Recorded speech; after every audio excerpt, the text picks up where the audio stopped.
Bom dia a todos, vamos para mais um estudo da nossa lição da Escola Sabatina. Essa semana está interessante, estamos aí conhecendo aí um pouquinho da nossa história, um pouquinho do período profético onde a igreja viveu na escuridão, em trevas espirituais, mas aonde Deus sempre cuidou do seu remanescente, Deus sempre cuidou da sua palavra.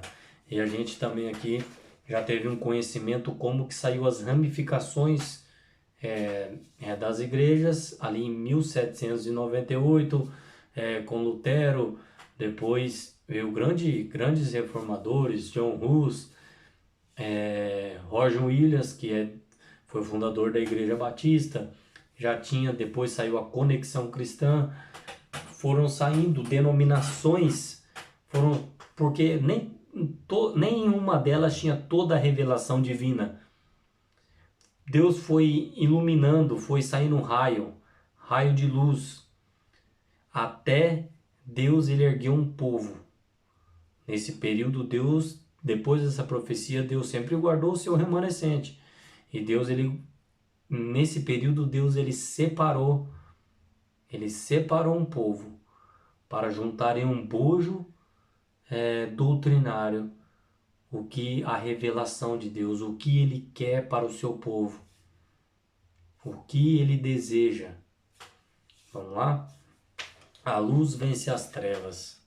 Lá em Judas, capítulo 3, versículo 4. Qual é a advertência aqui e como é que ela aplicou à igreja cristã posterior?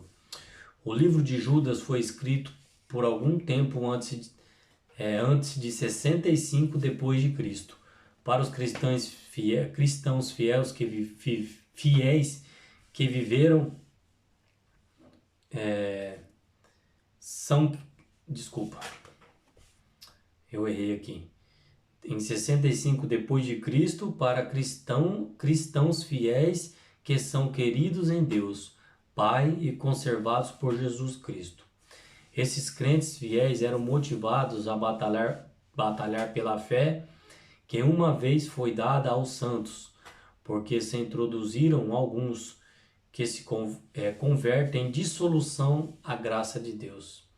Essa advertência significava ainda mais para os crentes da Idade Média, depois de práticas pagãs terem inundado a igreja. As tradições humanas comprometeram a palavra de Deus. Durante muitos séculos, pessoas como valdenses defenderam a verdade das Escrituras. Acreditavam que Jesus era o seu único mediador e a Bíblia era a única fonte aqui das Escrituras. Acreditavam que é a fonte de autoridade.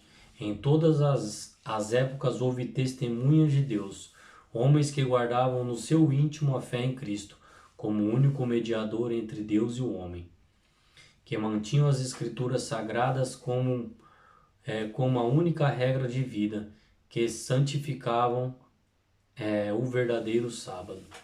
Em Apocalipse capítulo 10, Apocalipse capítulo 2, versículo 10, que promessa faz Deus àqueles que lhes são fiéis, mesmo diante da morte? Vamos lá? Olha o que Deus diz. Deixa eu abrir errado aqui, eu abri lá em Timóteo. Aqui, agora eu abri certo. Diz assim: não temas as coisas que tem que sofrer. Não temas as coisas que tem que sofrer.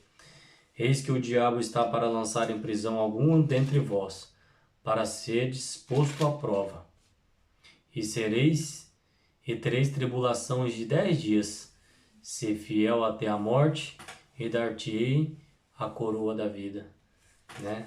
Deus está falando aqui de um período da igreja. Esses 10 dias representam 10 anos aqui de perseguição aqui da igreja aqui de Esmirna. 10 dias se aplicando em período profético, 10 anos foram colocados em perseguições, a provas, pela palavra de Deus. Vamos lá? Essas palavras foram escritas para a igreja de Esmirna. Um dos deuses patronos da cidade era Dionísio, o deus da festividade da fertilidade.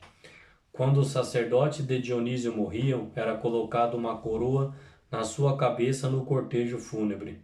João contrasta essa coroa terrena colocada na cabeça depois da morte como a coroa da vida colocada na cabeça daqueles que são vencedores sobre as forças do mal. A coroa da vida é oferecida àqueles que suportaram aprovações e dificuldades, sofrimento até a morte, por amor de Jesus. A coroa da vida inspira sempre os crentes em circunstâncias desafiadoras. Inspirou os valdenses no meio do sofrimento e da perseguição. Sabiam em que um dia veriam Jesus e veriam com ele para sempre. A coroa da vida também nos inspira a podermos estar a passar por provações agora, mas uma coroa da vida espera-nos quanto mantemos os nossos olhos fixos em Jesus. O que é que encoraja em tempos difíceis? É uma pergunta. O que encoraja você em tempos difíceis? O que é que te assusta? Que promessas pode reclamar para esses momentos? Que Deus possa nos dar força, nos guardar, possa nos livrar, mas que a gente possa manter essa chama aqui, dessa fé e dessa fidelidade que esses homens e mulheres, que esses mártires tiveram. Vamos orar? Querido e bondoso Deus, obrigado por mais um estudo. O Senhor nos abençoe, que o Senhor nos fortaleça, em nome de Jesus, amém. O Senhor nos abençoe.